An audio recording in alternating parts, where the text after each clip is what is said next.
Welcome back, T-Boners. I am Lupine Fiasco. This is Daily Dash Gameplay. Today we are looking at a battle to the death with our old lover, FaB Rising Rebellion. For anyone who's new to the channel, welcome to the Industrial Revolution. What we do here is review replays of games that I played on the Talishar client days or weeks ago, after enough time has passed that I lose my bias and can more objectively judge the quality of my play. I will talk through turn cycles and give my thoughts on the line that I would take now, then compare that to the line I did take at the time of recording. We either learn from my mistakes or reinforce good play patterns with the overall goal of tightening and optimizing our gameplay in the future, to take down paper events like Pro Quests or Road to Nationals, and most importantly, walk away with that shiny, shiny cardboard. If you would like to check out the list I'm playing here or try it for yourself on Talishar, a FaB deck link is available in the video description below. While you're down there, if you haven't already done so, please consider subscribing to my channel. A YouTube subscription is the best free way to support me and to make sure that you see Daily Dash Gameplay in your video feed 5 days a week. For those who want to go above and beyond, the best paid way to support me is through Patreon. A Patreon link is also in the video description. A Patreon subscription will get you daily FaB Gameplay Discord access. Your name will appear in every Daily Dash Gameplay video. You could receive bonus content every week, and there are even more benefits to come. Daily Dash Gameplay will always be free 5 days a week, so for those who can't afford to patronize me, I truly appreciate it. Let's talk about our sideboard and our game plan. We win the die roll, and we will be choosing to go second. Just as when we were playing FaB, going second allows us to block out whatever our opponent does on turn 1, then crack back with the first meaningful attack of the game. For sideboarding, we aren't going to change equipment, and we aren't going to change our 6D. The list, as you will find it online, is optimized for the aggro mirror. We are going to be starting with our induction chamber because it will let us convert any extra blues in our hand to 4 points of damage in a turn by loading pistol, loading chamber, shooting pistol, using chamber, loading, then shooting pistol again. And it is an item that sits on the battlefield for any time that we need to block with our adaptive plating and galvanize it. Starting with a pounder is a great way to win the race, but at any point that we find ourselves behind and needing to block and breakpoint with adaptive plating, our pounder might have run out, we might not have a Teklo core, we might not have found our induction chamber in time, and that could really put us in a bind. Getting our additional value from chamber will make up from the value we lose by not starting with pounder, and having a pounder in our deck lets us find it with spark. As far as blocking, it's something we are interested in doing as Dash. Our deck has a lot of blues in it. We sometimes draw multiple reds that we can't play in the turn cycle. So overall, all of our cards are worth 3 points. If we block with them, it may be that blocking is necessary and even advisable given the cards that we're drawing. We are a value deck in a way that FaB isn't. Our cards much more often convert to value on defense than they do on offense, while also allowing us to flip the switch if we ever find ourselves with a big shot, a pulse wave harpoon, or a maximum velocity. We want to block later in the turn if possible. You're going to see me make a few mistakes in this game where I block early and get punished for it. FaB doesn't have on-hits outside of Mask of Momentum, Mounting Anger, possibly Bittering Thorns, or Command and Conquer sometimes. Brand with Cinderclaw, Ronin Renegade, those don't have on-hits. They just deal damage. And we can afford to take that damage if it means blocking later in the turn. FaB will give us opportunities to block later in the turn and may even give us on-hits worth blocking. Outside of that, this is a race. We both deal vanilla damage. It is all about who can deal more damage first. So let's get into the game, see how it all comes together.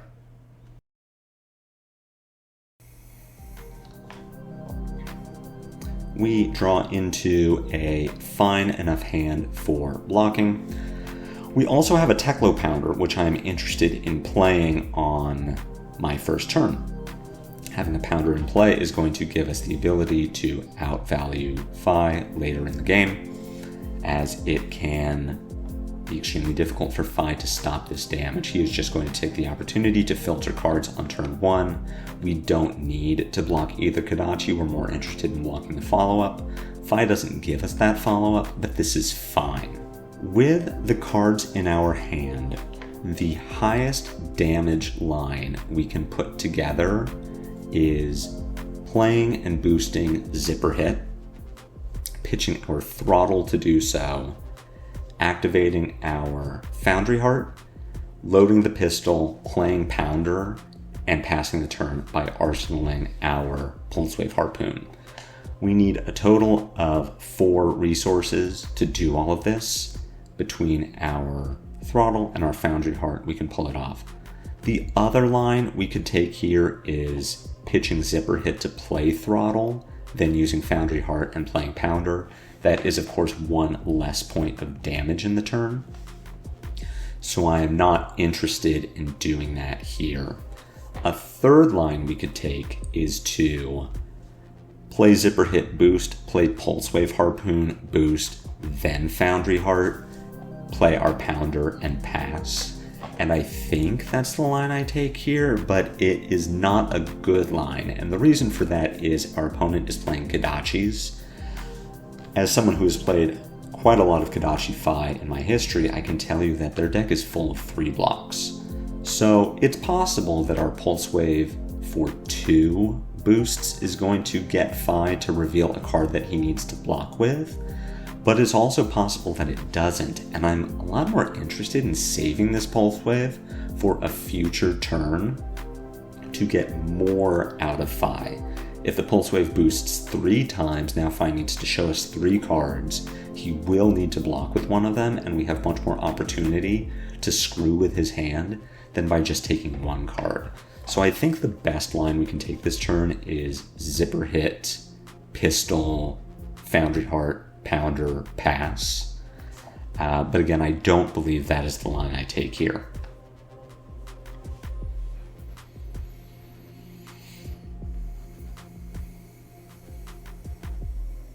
We do, in fact, play the Pulse Wave for 2 boosts. FaB is going to show us 2 cards from hand. He shows us 2 3 blocks, so we deal 4 damage, but we don't take FaB off of a 5-card hand, which is really what we want to be doing with Pulse Wave, and which is why I think that taking this line and having no arsenal is a mistake. We draw into kind of a crummy hand here. 2 blues and 2 T-bones is not enough damage to really threaten FaB. 2 T-bones is not enough to make him give us any of his good equipment. The first T-bone will get blocked by Snapdragon Scalers, the second T-bone will get blocked by Flamescale Furnace. So I would like to convert this hand to blocks where possible. Blocking with one of our blues and a T-bone prevents 6 damage. We can convert our second blue into 4 damage on our turn with the pistol and arsenal a T-bone. I'm not sure, and I would like the feedback of more experienced Dash players. I'm not sure how important it is that we get use out of our Pounder for sort of mediocre turns. So we have yellow T-bone. If we play and boost yellow T-bone, it attacks for 4, which is more than 3. If we block with it, it's worth 3. If we attack and boost with it while we have Pounder, it's worth 4. But Pounder doesn't go away. Pounder just sits and waits. So I don't know if it is worth more to block with the T-bone and wait to get value out of our Pounder, or if I should be looking to maximize Pounder damage early. What I want to do with this hand, my first thought is to block with the T-bone, block with a blue, not get our Pounder value this turn, and save it for a future turn. But I don't know if that's right, so you can tell me whether or not it is. We are going to take this run and Renegade damage, that's fine. FaB has 4 cards in hand. He is going to give us the opportunity to get value out of our blocks. We want to block later in a chain link as our FaB is on Mask of Momentum. So here I do want to block this brand with Cinderclaw with one of my blues. If FaB has an Art of War or Ancestral Empowerment, we get got here, but at least we know that we're getting got rather than waiting for chain link 3. This Lava Vein Loyalty, it's interesting. I do think blocking here is correct. The reason I think that is we know that FaB has a blue and an E-Strike in hand. So what FaB could do is pitch the blue to Kodachi, pick up and play Phoenix Flame. That Phoenix Flame is a Mask of Momentum trigger, so we need to block it. We could do so with our Foundry Heart, or FaB could play the E-Strike, bottoming this blue that he has in hand. The most value that we can get out of our 3 block here is by blocking this Lava Vein Loyalty. If we need to block the Phoenix Flame, we can use our Foundry Heart for that. If the follow-up is E-Strike for 5, draw a card, or E-Strike for 7, we don't need to block it at all. So I like blocking this Lava Vein Loyalty with our T-Bone. Again, it might be wrong. I would love for experienced Dash players to tell me, no, you should absolutely let the Lava Vein connect, keep your T-Bone, get your 4, then pistol, arsenal, red T-Bone. FaB picking up the Phoenix Flame here means that he is just going to E-Strike. The question is whether he will E-Strike for 5 or 7. He does choose to buff the power. We are just going to take this damage. We will get our pistol value and arsenal a T-Bone for our next turn.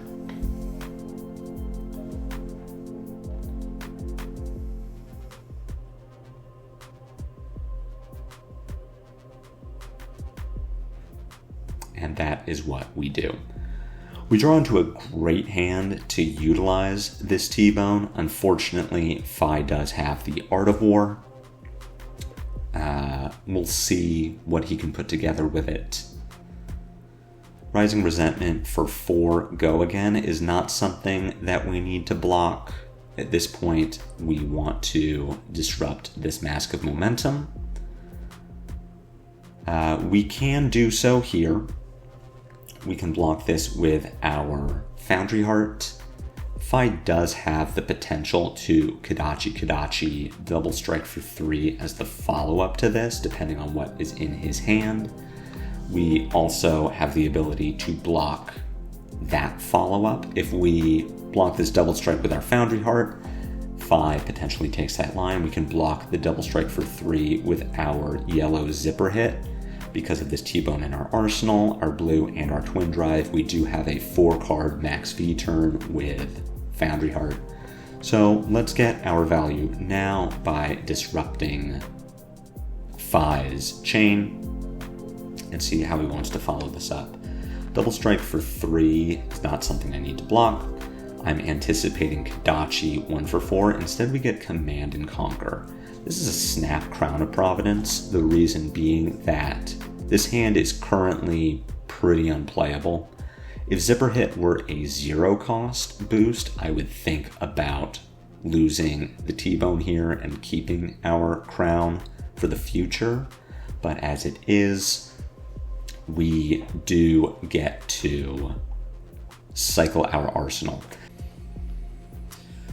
We will cycle with Crown. We are hoping for something decent. We draw into a High Octane, which is interesting. So we have our Twin Drive and our Zipper Hit, which will get us to max V. That is a total of 5 resources to pay for the 3 attacks. Between our blue Data Link, our High Octane, and our Foundry Heart, we do have 5 resources available. The question is whether we play the High Octane to try to find something better. And I think the answer is no. If our High Octane draws us another red, we can't play Max V this turn. If our High Octane draws us another blue, well, sure, we get to convert that into a pistol shot or 2, But overall, I'm more interested in getting Max V fired off this turn. So this turn would have been so much better with our T-Bone. Instead, we can still make it happen with these 5 cards. It just isn't quite as much damage. So we will just Twin Drive for 7, go again. Zipper Hit for 4, go again. Foundry Heart, Max V. We're getting a 21 damage turn, which compared to FaB's Art of War is about on par. The Command and Conquer really did mess us up. Typically, 4-card Art of War hands from Kodachi FaB are not as powerful. They do play a bit of junk in their deck. Overall, damage-wise, that was a total of 6, 9, 16 damage. So we are matching that point for point here. We get ahead on life total, but we do need to draw into something good, and we kind of just don't. 3 blues and a Pulse Wave is a little unfortunate. This is, again, where I would like the assistance of my Dash players to tell me, with our FaB at an effective 15 health, between 10 health and 5 armor, how much of this are we supposed to block? If we keep our entire hand, we play our Zipper Hit for 5 boost, 0 to 60 for 2 boost, Pulse Wave Harpoon for 4 boost, so we're getting 11 damage. We get a card out of FaB's hand. We have 1 resource floating, which we can use to load and shoot our pistol. So 13 damage overall. I'm putting FaB on a potential 4 or 3 card hand, depending on how he arsenals. It doesn't kill him, and we're going to take a lot of damage to pull that off. So this is another situation where I don't know how I'm supposed to evaluate the value of my attacks on offense versus defense with a Pounder out. Now, I know that blocking this brand with Cinderclaw is wrong, so this is absolutely a mistake by me. I should not block this early, especially not when I have Adaptive Plating and Foundry Heart still available. Now, if I blocked, if I took that brand damage, I would block that Kodachi with Foundry Heart. Instead, we now take this 2. We are looking at a potential mask triggered from FaB. This Phoenix Flame is coming for 2. We should block this, so we can use our Zipper Hit to do so. This is a situation where had we blocked the Kodachi, this is not a mask trigger, and we still have a 4th card in our hand. As it is, we now need to go down to 2 cards, so definitely a blocking mistake by me. Very eager to get value out of my cards on defense rather than offense. But with FaB only being able to put 5 links on the chain leading up to this Salt the Wound, it's possible that blocking a bit differently could have put us in a better position. Now with the Salt for 5 putting us to 6, that is a bit low to deal with FaB.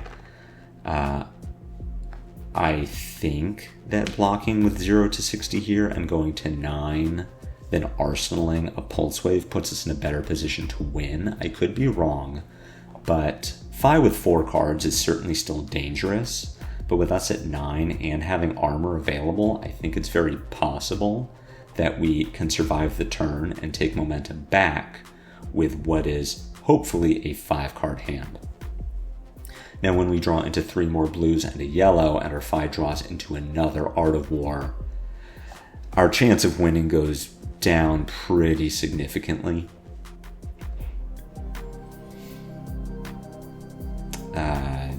Getting our block value early is fine. I think at this point I've already considered that I lose the game. It's possible that I don't, but these hands have not been good offensively. We'll take this 4 from the Ronin Renegade. Choosing to use armor instead. This seems a bit loose to me. I'm not sure that I like this line, especially because we no longer have our blue to get value. We no longer have our induction chamber to get value out of our blue. Now, of course, FaB does have the snatch. We need to block so that we don't die. FaB will hopefully use his snapdragons if he is smart. We are hoping that he bricks, and he doesn't. So we are just going to pack it in. So I'm very interested to hear from other Dash players. I think my first impression of this game, and the impression that I still have, though to a lesser extent, is that we low rolled. I wouldn't say that our FaB high rolled, though I certainly think that they drew very well. As far as I could tell, they never bricked. None of their hands were ever bad. And I would say that a number of our hands were bad, or at least ineffective, for this matchup. That's my first impression. My second impression upon watching this game is that we blocked a bit incorrectly. Maybe we could have converted some of our hands into more effective ways of playing, more effective turn cycles, had we taken more damage from what ended up being a Salt the Wound turn. We could have gotten value out of our Pulse Wave Harpoon if we had arsenaled our first Pulse Wave. Instead of using it for 2, maybe getting it to 3 boosts. We can interrupt FaB's Art of War turn. So I do think we played ineffectively in a number of ways, but I also think that we just didn't really draw reds. I mean, we drew a lot of hands. I don't think any of our hands had fewer than 2 blues in them, which is not how you win against FaB, who is drawing no more than 1 blue in a turn.